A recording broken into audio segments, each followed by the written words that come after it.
Leo nimepokea simu kutoka kwa mshikaji mmoja ambaye ni kijana mwenzetu au kijana mwenzangu ambaye alikuwa anajaribu kuniambia kwamba amepoteza pesa nyingi sana kwenye hii biashara ya Forex.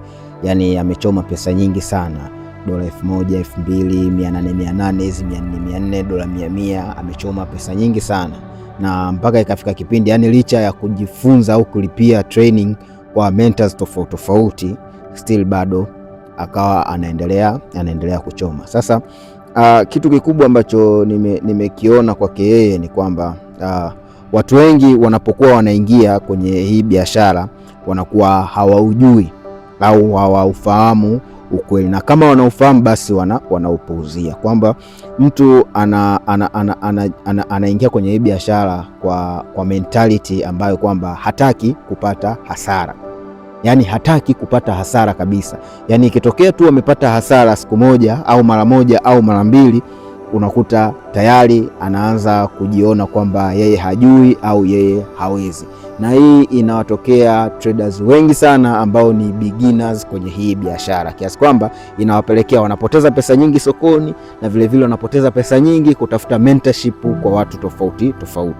Unaona? Na hii yote ni kwa sababu hawa mentors ambao wanawafanyia mentorship hawawaambii ukweli kwamba huku losi haziepukiki. Hakuna strategy ambayo wewe ukiingia kila siku utakuwa unapiga hela. Na wengi tunaingia kwenye hii biashara tukiamini kwamba wewe kila siku ukiingia ni lazima utengeneze faida. Yani hutaki kabisa kupata hasara. Na unaingia na hiyo mindset kwamba mimi leo sitaki kupata hasara, nataka nitengeneze dola kadhaa. Au unaingia leo nataka ni flip dola 100, dola kadhaa. Kwa hiyo unajikuta mwisho wa siku yanakuwa ni maumivu upande wako wewe. Sasa hiki kitu inabidi muelewe kwamba biashara ya Forex ni ngumu, na pia huku hasara zipo na haziepukiki. Yani huwezi ukatenganisha hasara na hii biashara, kwamba hasara lazima utapata tu.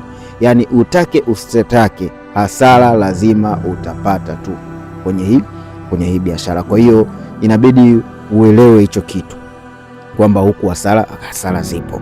Na kitu kingine ambacho unachotakiwa kukielewa kwamba hakikisha hizo hasara zako ambazo unakuwa unazipata zipo calculated, na ndio kitu ambacho professional traders wanakifanya, kwamba hasara ambazo unakuwa unazipata zipo calculated, kwamba wao wanaingia kwamba wana risk in terms of percentage and numbers. Unaona kwamba anakuambia bwana, mimi nataka ni risk 1%, 2 au 3 ya akaunti yangu.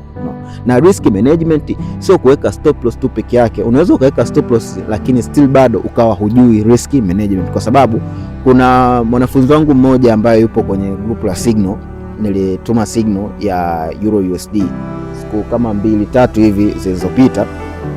Yule jamaa akanitumia screenshot. Bahati nzuri ile trade ilienda upande wetu. Sawa, ameweka stop loss, lakini ukiangalia pale alipoingilia ametia lot size ya 0.05, 0.03, 0.02, 0.01, nyingi amezishona na zote ameziwekea stop loss.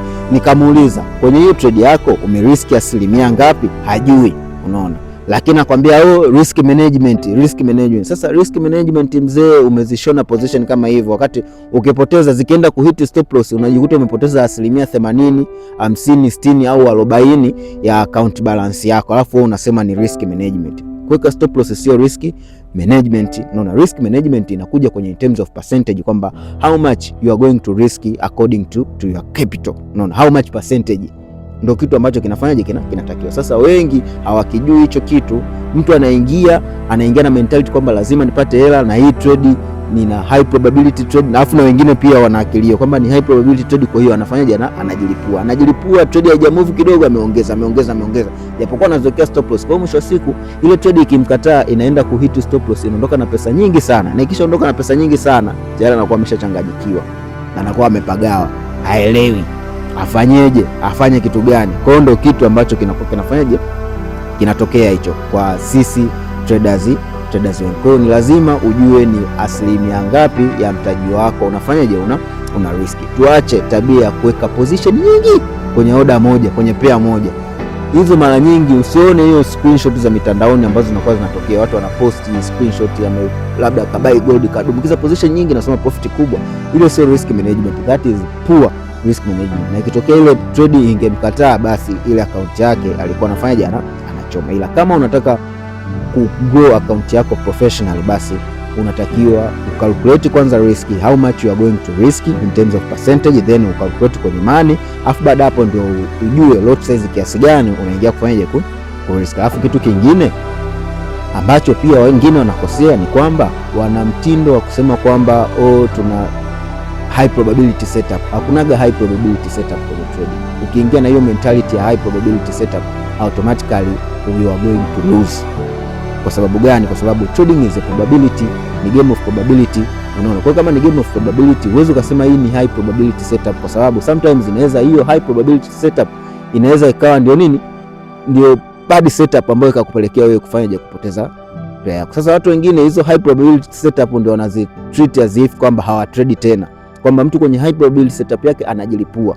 Unaona, ukijilipua mwisho wa siku ukienda kuhit stop loss, umechoma account au umepoteza almost asilimia 80 au 70 au 60 ya nini ya mtaji wako. Kwa hiyo in order to grow unatakiwa ushift hiyo mindset yako na kutreat kwamba kila setup ambayo unaiona sio high probability, yani the same probability, ni the same setup kama setup ambazo unakuwa na trade siku nyingine. Kwa maana nyingine ni kwamba kila setup ambayo unaiona i treat 50-50, kwamba asilimia 50 itaenda upande wangu, asilimia 50 inaweza kafanya ikanikataa. Ukiingia na hiyo mindset, automatically utaweza kuitune risk management yako, automatically utaweza kujitune nidhamu yako, ukawa na nidhamu nzuri, ukatrade vizuri na kwa usahihi, ukitreat kila setup the same probability, kwamba bwana hii ni 50-50. Kwa hiyo make sure unafanya hicho kitu. Nje na hapo, my brother, my sister, ku make it kwenye hii biashara ni ngumu sana. Thank you.